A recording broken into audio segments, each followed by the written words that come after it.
یہ وقت ہے ایسا جب بھی ایسے قسم کے دو راہیں آتے ہیں انسان کی زندگی میں، دو راہیں، تو اللہ تعالیٰ نے استخارے کی تعلیم دی ہے کہ جب بھی تمہارے سامنے کوئی کشمکش آئے، یہ کروں یا یہ کروں، اس کی حمایت کروں یا اس کی حمایت کروں، تو اس کے لیے نبی کریم سرور دو عالم صلی اللہ علیہ وسلم نے تعلیم دی ہے استخارے کی۔ استخارے کا کیا مطلب ہے؟ کہ 2 رکعتیں پڑھو، اللہ تعالیٰ سے دعا کرو، اور دعا بھی حضور نے خود سکھا دی ہے۔ اتنی پیاری دعا ہے، اتنی پیاری دعا ہے۔ فرمایا یہ دعا کرو، اللہم انی استخیرک بعلمک واستقدرک بقدرتک فانک تقدر ولا اقدر وتعلم ولا اعلم۔ اے اللہ میں آپ سے خیر کا طلبگار ہوں، اور خیر کا طلبگار ہوں آپ کے علم سے اور آپ کی قدرت سے، کیونکہ آپ قدرت آپ رکھتے ہیں، میں نہیں رکھتا۔ علم آپ کے پاس ہے، میرے پاس نہیں۔ میں نہیں جانتا کہ حق کیا ہے اور باطل کیا ہے، میں نہیں جانتا کہ صحیح راستہ کون سا ہے اور غلط راستہ کون سا ہے۔ فإنك تقدر ولا أقدر تعلم ولا أعلم اللهم إن كنت تعلم أن هذا الأمر خير لي في ديني ودنياي ومعاشي۔ یا اللہ اگر آپ یہ جانتے ہو، اپنے علم ازلی میں یہ جانتے ہو کہ یہ راستہ میں جو اختیار کر رہا ہوں یہ میرے لیے میرے دین کے اعتبار سے، میری دنیا کے اعتبار سے، میری معیشت کے اعتبار سے بہتر ہے، فقدرہ لی ویسرہ لی وبارک لی فیہ، تو اللہ اس کو میرے لیے مقدر کر دیجئے، میرے لیے آسان بھی کر دیجئے، اور میرے لیے اس کو مبارک بھی فرمائیے۔ اور کیا مانگے گا کوئی؟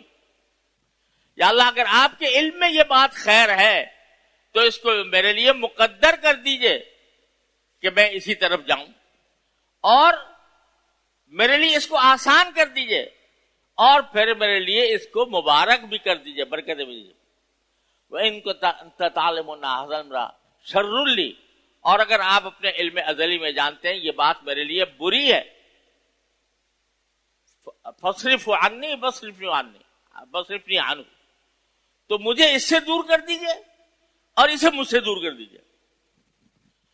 وَاقْدُرْ لَهُ حَيْثُ كَانَ، اور جو آپ کے نزدیک بہتر ہے اسی کی طرف مجھے مائل فرما دی جائے، جہاں بھی ہو۔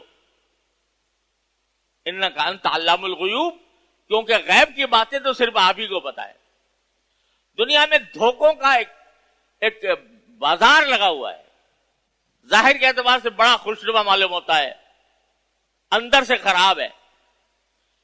تو میں تو جانتا نہیں وہ اندر کی بات، میں تو ظاہر کو دیکھتا ہوں، اندر کی بات تو آپ ہی جانتے ہیں۔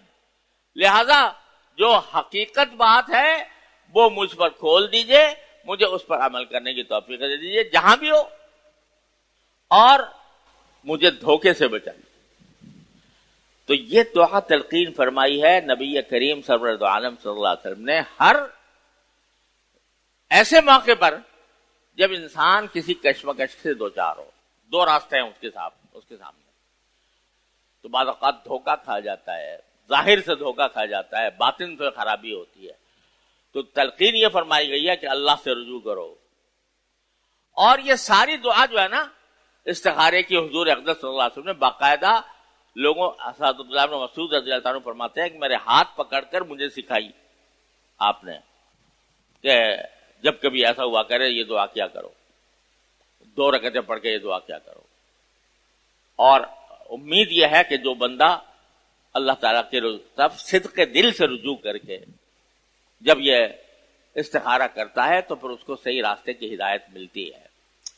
لیکن اگر بالفرض یہ سب لمبا چوڑی دعا یاد نہیں ہے، لکھی بھی تو ہے، مناجات مقبول میں پڑھ سکتے ہیں، تو ایک چھوٹا سا جملہ ہے، اللہم خر لی واختر لی، اللہم خر لی واختر لی، یا اللہ میرے لیے آپ انتخاب کر لیجئے صحیح راستے کا، بس اتنا بھی چلتے پھرتے آدمی پڑھتا رہے، چلتے پھرتے۔ تو موجودہ جو اس فضا میں ہم اس وقت جی رہے ہیں، جو لڑائیوں کی فضا ہے، ایک زبانی جنگ چل رہی ہے، اور اللہ بچائے مجھے تو ڈر ہے کہ وہ زبانی سے بڑھ کر وہ جسمانی جنگ کی طرف نہ چلی جائے، تو اس میں یہ دعا کرتے رہیں اللہم اغفر لنا واختر لنا، اے اللہ ہمارے لیے آپ ہی پسند کر دیجیے جو بہتر راستہ ہے، ہمیں نہیں پتا۔ اللہ تعالیٰ اپنے رحمت سے اپنے فضل و کرم سے ہم کو اس کی توفیق عطا فرمائے۔ وصلی اللہ تعالیٰ علی خیر خلق۔